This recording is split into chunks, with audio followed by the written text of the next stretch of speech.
So today, of course, 12th of October. Why is that a significant political milestone? It is 100 days since Sir Keir Starmer became Prime Minister. So you might be thinking, rather than a soundbite, you want to hear a bit more about how he's feeling. So things like what he thinks he's achieved in 100 days. How about the pressure of being Prime Minister? Yeah, it's a tough job. Well, he's been interviewed for the Newscast podcast by the hosts, Adam Fleming, and our political editor, Chris Mason. They have been delving a little deeper into how he feels after the first 100 days.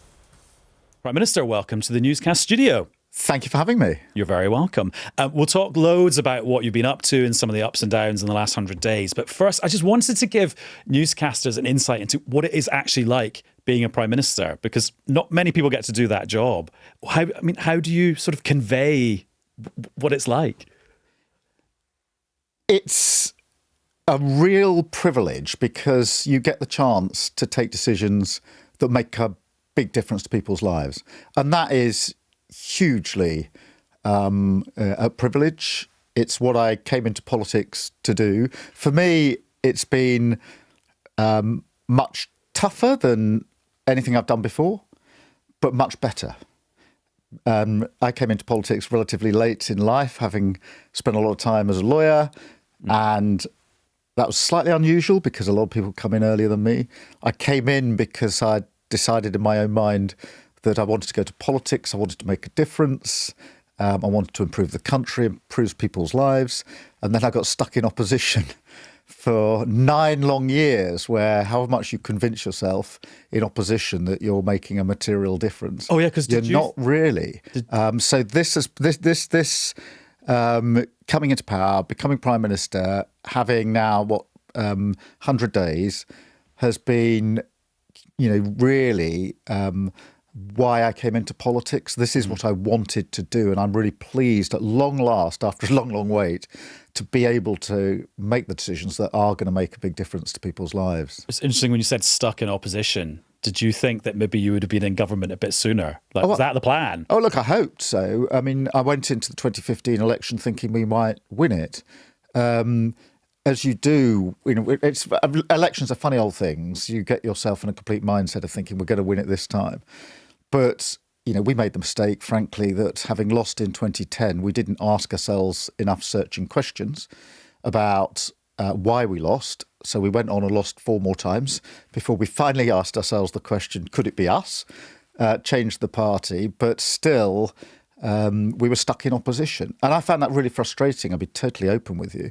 Really frustrating. The least productive years of my entire career were the 9 years in opposition. You've done a good few high-profile public jobs, Director of Public Prosecutions, Leader of the Opposition. Having become Prime Minister, how much more of your sort of previous normal life has been squeezed out by the nature of the job you're now doing? Oh, quite a lot. It's because you are necessarily more constrained. The security around me and the family is of a completely different order. Is that hard? Is that difficult to adjust to? Yeah, it is, because I'm someone who really likes to sort of maintain strong contact with friends, family, is what I'd call the life I was living. That is much harder. And of course, we're living in a flat in Downing Street above the shop. And that's not very normal. You're living in a flat in Downing Street. Everybody who wants to come and see you has to come through an armed guard. This is odd. And it might be Vladimir Zelensky one day. It might be, but it also might be one of my old mates that I want to see. And for our kids, it's also quite impactful. My little girl's 13, my boy's 16. And so for them to live in that environment is odd for them as well, which is why we've sort of doubled down on protecting them, not using photos, not putting their names out there. But it's straight, if they want to have a friend over, that friend's got to come through security. It takes a bit of getting used to. So they have to get security cleared. Give us your passport, all the countries you've been to in the last 10 years. Well, no. Not as bad as that. But it's not as bad as that. But it is. So, does it impact on your life? Yeah, of course it does. But did I know that's what would happen? Yes, of course I did. And therefore, none of that came as a surprise. But I can't pretend it doesn't make a difference to the way we're able to just live our lives. Here's a weird one. Do you still carry a wallet? I have got a wallet. Not trying to get. Show us your ID. I've got After a fiver. Yeah. I've got my wallet here, as it happens, and written on it, it says "Take me home to Kentish Town." Quite famous. That's an old wallet. That's an old wallet. But I don't use it very often because nobody does anymore. It's all on your phone and all the rest of it. And also, you're Prime Minister. Yes, there is that as well. And also, have you had? I mean, I know your predecessors have sometimes talked about this, that if there's a big global crisis, there's a knock on your bedroom door at 3:00 in the morning, and a civil servant comes in and wakes you up. No, I haven't had that experience yet, although no doubt that will happen. Has been a lot of stuff on the international stage where there have been very early morning, very late night sessions because, amongst the things that have happened in the last 100 days, that's been very It intense. felt like 100 years. But the international scene has been very, very tense on a number of fronts, particularly the Middle East. And so that has occupied quite a lot of time. But I haven't had the knock, the coming through the door and the sort of waking me up in the middle of the night experience yet. I'm sure I will at some stage. Let's talk about your first 100 days. Not 100 years. Are you happy with how it's gone? When I look at what it was I wanted to achieve in the first 100 days and ask myself, have we done what I wanted us to do, what I planned for us to do? The answer to that is yes. So I knew we had to hit the ground running with clear sort of series of acts, of pieces of legislation that we needed to get on with, and we had planned for that well in advance. And so if I look at the economy and what we've done there, and look at the investment that is now coming in, if I look at the NHS, settling the disputes, getting the doctors back into theatre, making sure that we are now pressing on with a 10-year plan for the NHS. If I look at energy, GB Energy, we've set up, we've got rid of the onshore ban on wind. We've introduced the biggest shake-up of workers' rights in a generation. We've set out the National Wealth Fund. There are lots of the things that I wanted to do. I gave a great long list at conference. I won't run through all that with you, but it is worth reminding ourselves that we have brought about quite a lot of change already in the time that we had. And that is in accordance with the timetable that I set for myself.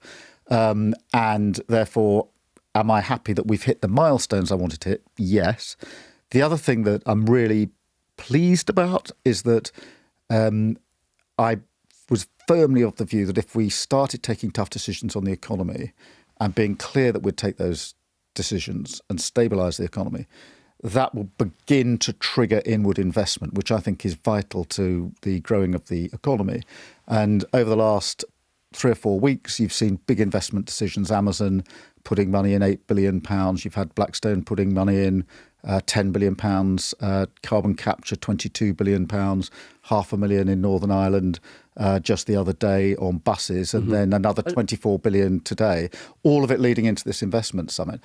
Now that, if you like, is proof to me that the steps we're taking to stabilise the economy are, and be clear about our strategy, are having an effect. And some of the investors today who put the money in made it clear it was because the government's direction of travel and clarity is what they want to see. So all of that, I mean, look, along the way, this was bumps and side winds, which, I prefer we hadn't bumped into and been pushed by. But Such as? Well, look, stuff on donation, staffing issues, that sort of thing. But why do you think that's happened?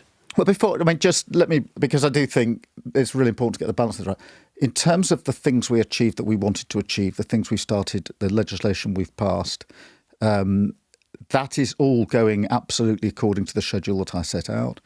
The investment is absolutely crucial, and we're not talking enough about it, in my view, because this is investment that's going to be measured in jobs in places across the United Kingdom, good, secure jobs for the future. So in that sense, I'm pleased. We've had headwinds of, donation staff. I've had headwinds of the riots and disorder suddenly in the middle of the summer when I thought, right, I just need to get off for that week's holiday.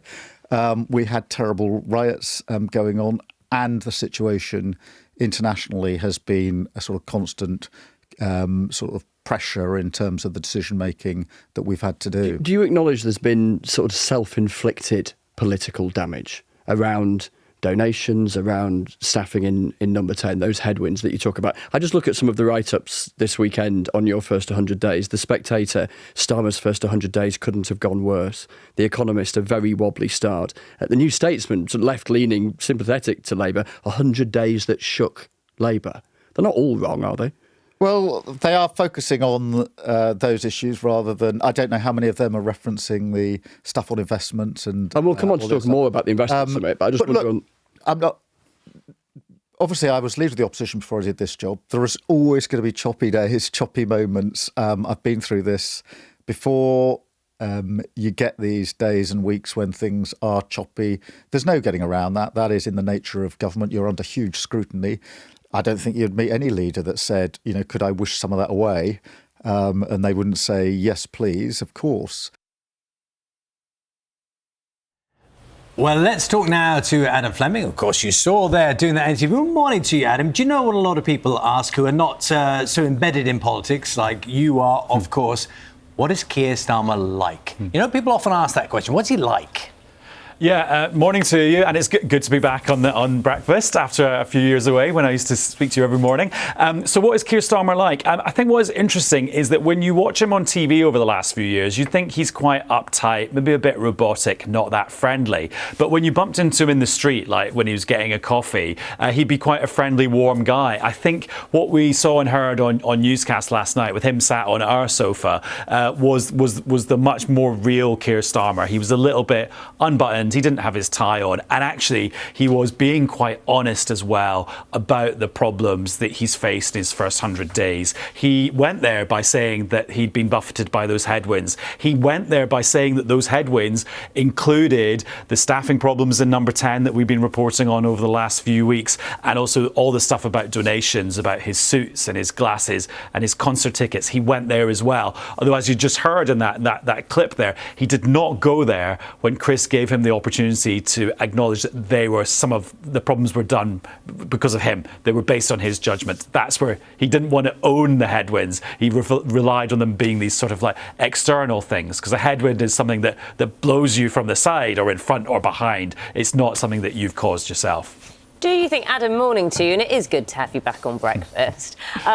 Do you think he's running a happy ship? And I ask this because, of course, he's publicly rebuked Louise Haigh about her comments regarding P&O.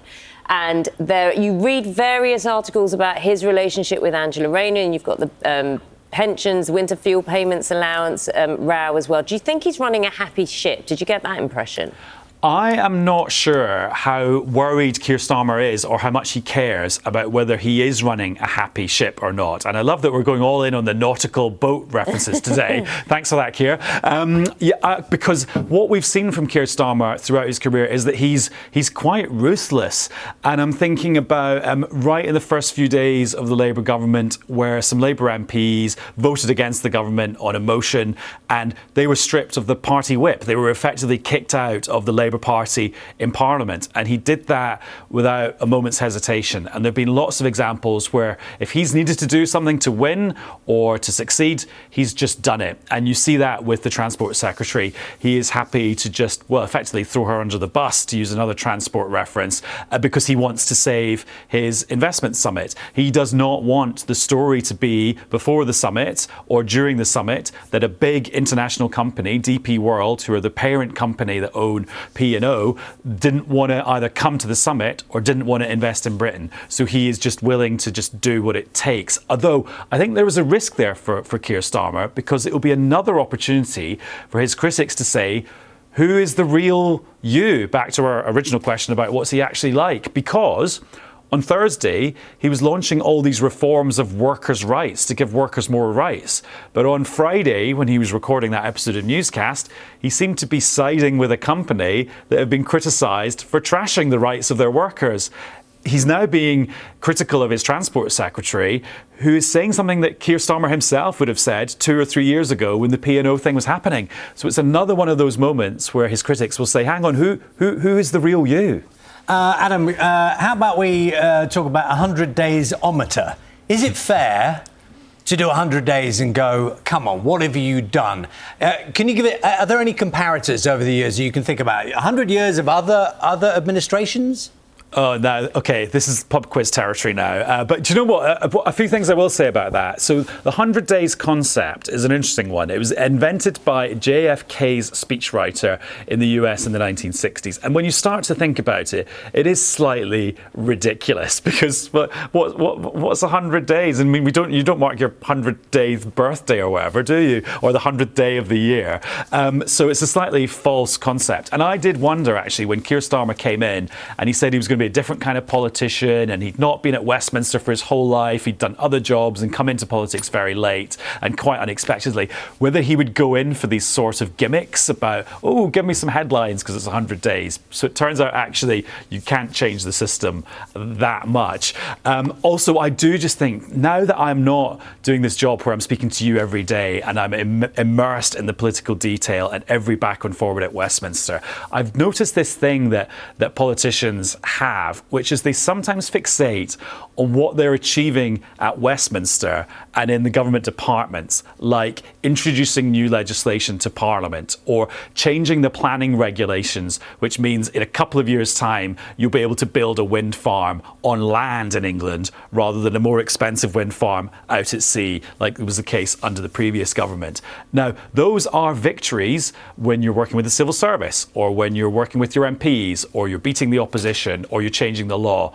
That's not necessarily change that people feel in their lives. And I think that's why when we get the budget on the 30th of October from Rachel Reeves, the real focus is going to be on living standards, waiting times in the NHS and getting more houses built, because that was one of the more subtle things that Keir Starmer said in the interview.